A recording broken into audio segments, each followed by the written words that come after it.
Et je vous présente mes invités. Frédéric Souillot, bonsoir. Bonsoir. Vous êtes secrétaire général de Force ouvrière. Franck Dedieu, bonsoir également. Vous êtes directeur adjoint de la rédaction de Marianne. Et Isabelle Vera-Masson, bonsoir. Bonsoir. Vous êtes directrice de recherche au CNRS et spécialiste de communication politique. On aura bien besoin de vos lumières ce soir. Je me tourne vers vous tout d'abord, Frédéric Souillot. On est à la veille d'une grande journée de manifestation. On a entendu dans le reportage ici que le ton monte un peu, notamment à l'encontre évidemment du gouvernement, d'Emmanuel Macron. Est-ce que vous craignez qu'il y ait la tension qui monte demain, notamment dans la manifestation? De la tension, la réponse du président de la République aux organisations syndicales ce matin, la responsabilité, il faudra qu'il la porte. Et on lui avait déjà écrit dans ce courrier, si la situation devient explosive, le seul responsable sera lui. On va en parler dans un instant, effectivement. Vous évoquez la lettre que vous aviez envoyée à Emmanuel Macron, le président qui ne souhaite pas apparemment vous rencontrer. Mais tout d'abord, sur ces grèves, ce blocage, donc est-ce que vous pensez qu'on est passé un durcissement, un cap supérieur et que demain, par exemple, vous craignez qu'il y ait des débordements à la fin de la manifestation? Alors, les manifestants vont manifester normalement et les manifestations sont toujours...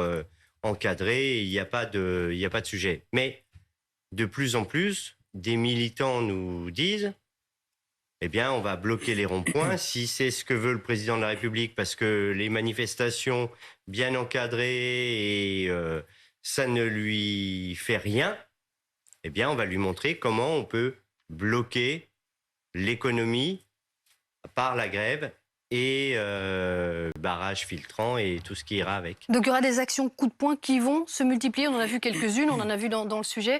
Vous pensez que c'est ça la suite pour cette semaine, après la manifestation? Il y aura cela.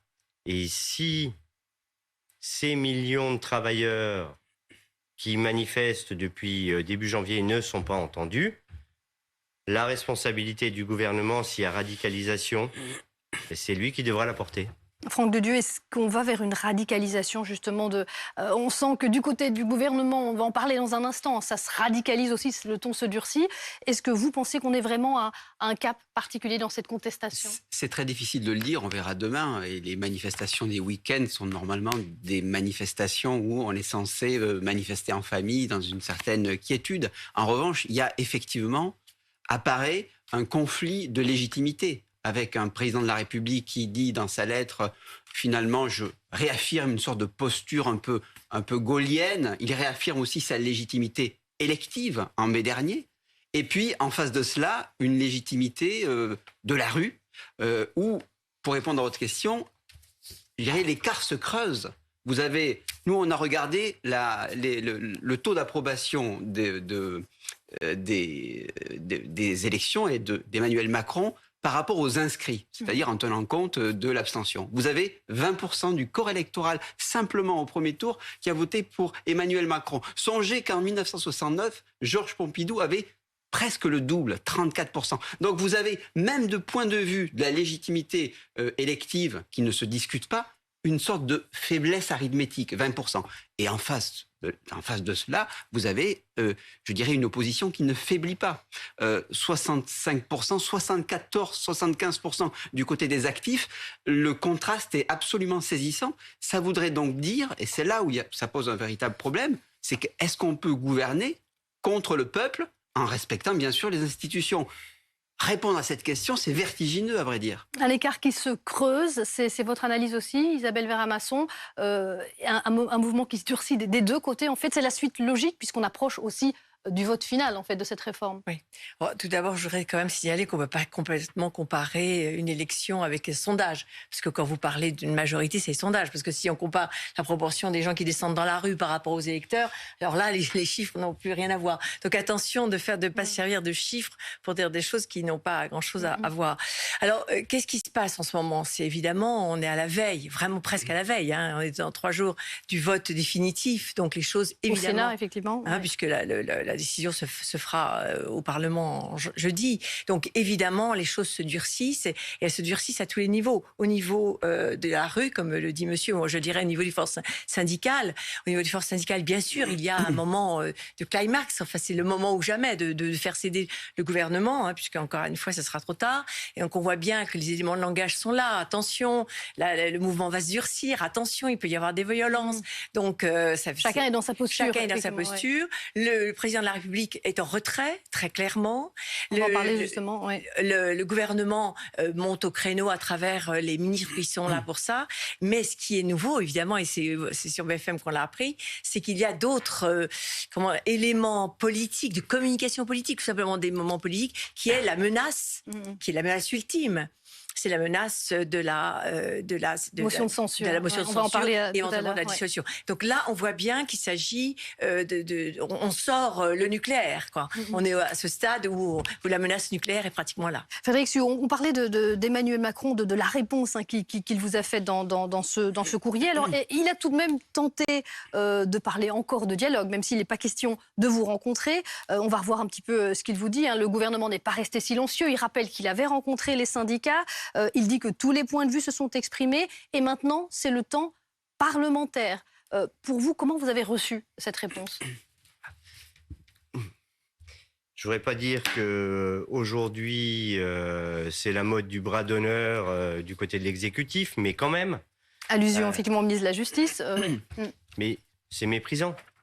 Dans ce que vous citez là, il est de mon devoir de préserver ce temps parlementaire qui est l'essence même de notre démocratie. C'est ce qu'il dit.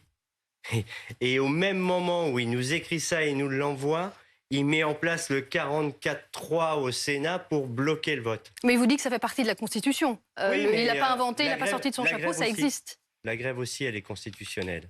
Et c'est le même Emmanuel Macron qui avait sorti les réquisitions au mois d'octobre quand les grèves dans les raffineries l'ennuyaient. Donc, c'est jeudi d'un côté, mais je fais autrement de l'autre. Donc, pour nous, organisations syndicales, c'est méprisant.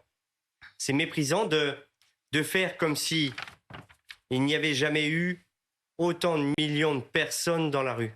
Et pas toujours les mêmes. Tout à l'heure, vous disiez, faut pas comparer les sondages avec le nombre de votants.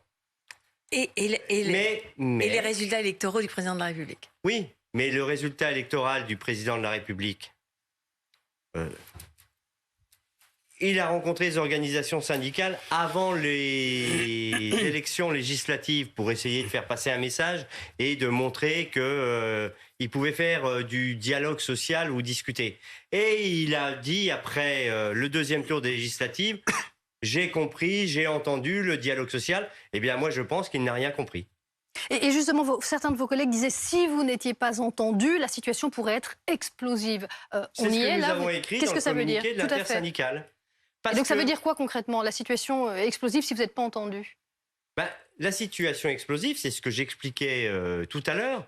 On a de plus en plus de militants qui expliquent qu'au moment de l'épisode Gilets jaunes, qui était 10 fois moins nombreux que les militants qui sont aujourd'hui dans la rue, et les citoyens, Emmanuel Macron avait dit on arrête et je vais discuter, je fais le tour de France. Et aujourd'hui, les organisations syndicales, et il nous dit qu'on a organisé de manière responsable. On va continuer d'organiser de manière responsable. Sauf qu'à un moment ou à un autre, sur les ronds-points, sur les barrages filtrants et tout cela, il ne faudra pas que le président de la République vienne nous dire que nous devenons irresponsables. L'irresponsabilité, elle n'est pas de notre côté. Mais vous craignez des violences, que des choses dérapent potentiellement ? Nous ne craignons rien. Maintenant, vous savez, un accident, c'est vite arrivé. Et chez tout le monde. Et ce que nous faisons, ou pourquoi on encadre nos mobilisations et nos manifestations ? Pour protéger ceux qui manifestent et ceux qui revendiquent. Donc, bien évidemment, on a tous la crainte. Et on a eu des blessés à la dernière manifestation. On a eu un décès à Saint-Étienne. D'un camarade de la CGT qui est tombé. Ça arrive à tout le monde. Des accidents, ça peut arriver. Mais quand la tension, elle augmente, après, il ne faudra pas venir chercher des responsabilités ailleurs qu'à l'Élysée. Justement, la tension qui augmente dans la réponse d'Emmanuel Macron, est-ce que c'est de la fébrilité de la tension, ce qui se passe en ce moment au Sénat? En tous les cas, le gouvernement a décidé de déclencher un article dont on a un peu appris l'existence aujourd'hui, le 44.3. On va voir tout de suite au Sénat avec Perrine Vasque ce que ça veut dire pour l'accélération des débats. Cette journée a débuté avec un coup de tonnerre pour les sénateurs de gauche lorsque ce matin, aux alentours de 11h30, le ministre du Travail, Olivier Dussopt, déclenche l'article 44-3 de la Constitution, surnommé depuis par les trois groupes de gauche le 49.3 sénatorial. Concrètement, eh bien, cet article, il enclenche un vote unique en fin de texte. Plus de vote sur chaque article, plus de vote sur chaque amendement, plus même d'explication de vote. Donc très concrètement, eh bien, cela veut dire que le vote est bloqué jusqu'à l'issue du texte et le gouvernement a pioché environ 70 amendements pour l'instant qu'il souhaite garder dans le texte. Très rapidement, les sénateurs de gauche se sont réunis. Quoi faire? Selon nos informations, les sénateurs écologistes étaient favorables à quitter les débats, à ne pas revenir en séance. Mais les sénateurs communistes et socialistes, eux, tenaient à reprendre les débats. Ils ont donc repris et on a vécu un après-midi assez particulier où la tension était tout à fait retombée et où les sénateurs de gauche continuent de défendre le millier d'amendements qu'il reste. Ils peuvent encore les défendre, même s'il n'y a plus du tout de vote à l'issue. Et normalement, le texte s'arrête dimanche soir à minuit, mais là, ça s'est accéléré, donc on devrait peut-être arriver à un vote samedi dans la nuit, selon certains sénateurs. Franck de Dieu, ça illustre la fébrilité du gouvernement, sachant qu'on se dirige aussi peut-être vers un 49.3, oui, parce qu'ils n'ont pas les votes.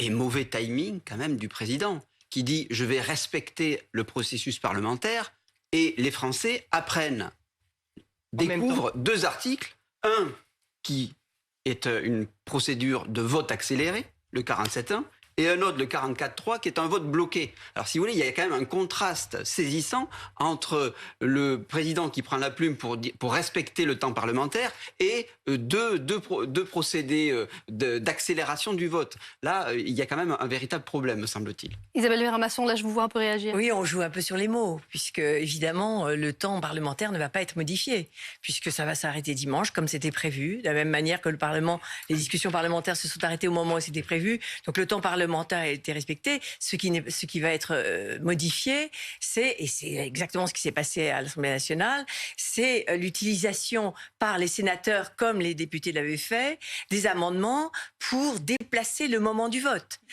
Et donc en termes de communication, c'est quand même évidemment un message important. On veut aller plus vite et même si le temps ne changera pas, on ne veut pas laisser la place au débat. C'est ça qu'on retient.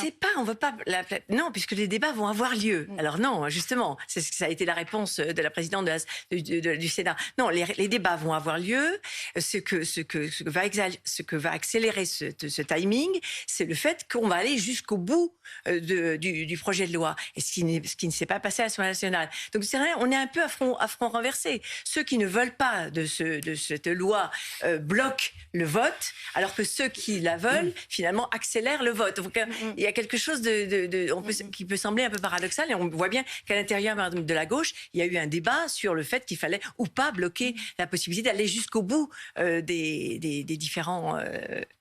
Oui, tout à fait. Aller jusqu'au bout, c'est le mot qu'a utilisé d'ailleurs aujourd'hui Emmanuel Macron. Il a dit on ira jusqu'au bout et il a fait comprendre très clairement que s'il n'y avait pas le nombre de votes, on irait au 49.3. Il n'a pas dit comme ça, mais c'est ça qu'on comprend. S'il y a clairement un passage en force, comme dit l'opposition, avec le 49.3, pour vous, c'est quoi? Ça veut dire que la contestation va continuer? Mais ça veut dire que c'est un déni de démocratie, qu'on va se servir de ce 49.3 pour faire passer cette réforme en force, et ce sera injuste et brutal, comme l'est ce projet de réforme. Pour nous, il n'y a pas de sujet. 49.3, on va mobiliser dès le 15 et on va proposer le 16, le 17. Et j'ai aujourd'hui fait remonter toutes les actions qui sont prévues dans les 104 départements. Je peux vous dire que la grève et pas par procuration, et reconductible, et les ronds-points, et les zones industrielles, on est prêts tous dans l'action pour gagner. Tous, vous dites, toute l'intersyndicale est prête parce qu'on moi, sait que la CGT avait pas, la CFDT n'avait pas forcément la même vision. Laurent Berger, vous pensez que si il y a un passage avec le 49.3, tout le monde sera d'accord pour continuer le mouvement? Vous lui poserez la question. Ça sera sur BFM Laurent TV Berger. dimanche d'ailleurs. Ouais. Pour le coup, aujourd'hui, toutes les actions qui sont remontées par notre organisation, puisqu'on les a sollicitées, elles se font en intersyndicale. Et tout le monde a bien décidé. Aujourd'hui, faire passer ce projet de réforme en 49.3, c'est contre la totalité des organisations syndicales de ce pays. Et ça n'est jamais arrivé que cette intersyndicale tienne comme elle tient là. Et il n'y a pas un grappillé entre nous sur la stratégie et la suite. Et en même temps, 90% des actifs sont contre ce projet de réforme. Et quand vous discutez avec les salariés, qu'ils soient dans les manifestations ou ceux que vous rencontrez sur les ronds-points. J'étais sur un piquet de grève il y a 2 jours. Je peux vous dire que les salariés, quand on distribue un tract, ils ne nous le jettent pas à la figure. Et je voulais juste terminer encore quelques minutes par cette information BFM TV dont je parlais tout à l'heure. Il y aurait une motion de censure transpartisane, c'est important, qui serait en préparation, notamment avec des élus LR, républicains, qui auraient contacté d'autres groupes. Là, ça changerait la donne. On sait qu'il y a déjà eu plusieurs motions de censure du côté RN, du côté LFI, mais personne n'a voulu voter la motion de l'autre. Là, ça pourrait changer la donne? Alors oui, moi je trouve que c'est une information importante. En tous les cas, ça peut être qu'une rumeur ou un mode de communication politique. En tous les cas, on voit bien qu'il s'agit d'avancer dans les menaces, puisque la menace absolue, c'est la motion de censure et éventuellement, comme l'avait annoncé Macron, une dissolution qui suivrait, c'est-à-dire le retour aux urnes. Donc, beaucoup de gens ont envie d'ailleurs d'y retourner, donc il y a une vraie menace. Mais ce qui me semble intéressant, c'est qu'il peut y avoir des effets pervers à cela. Imaginons les députés Renaissance qui sont en train de se demander s'ils vont voter ou pas la loi, ou même certains LR, et qui se disent que le prix de leur dissension, ça serait de retourner aux urnes et éventuellement en ce moment de pas être élu. Ça peut au contraire les conduire à retourner au bercail. Donc il faut se méfier du nucléaire, il peut avoir des effets. On arrive au bout. Désolé, juste en un mot, vous souhaitez que le gouvernement tombe? Je souhaite que ce projet de réforme soit retiré, quels que soient les moyens pour que nous n'ayons plus ce projet de réforme sur la table. Merci beaucoup. Merci à tous les trois d'être venus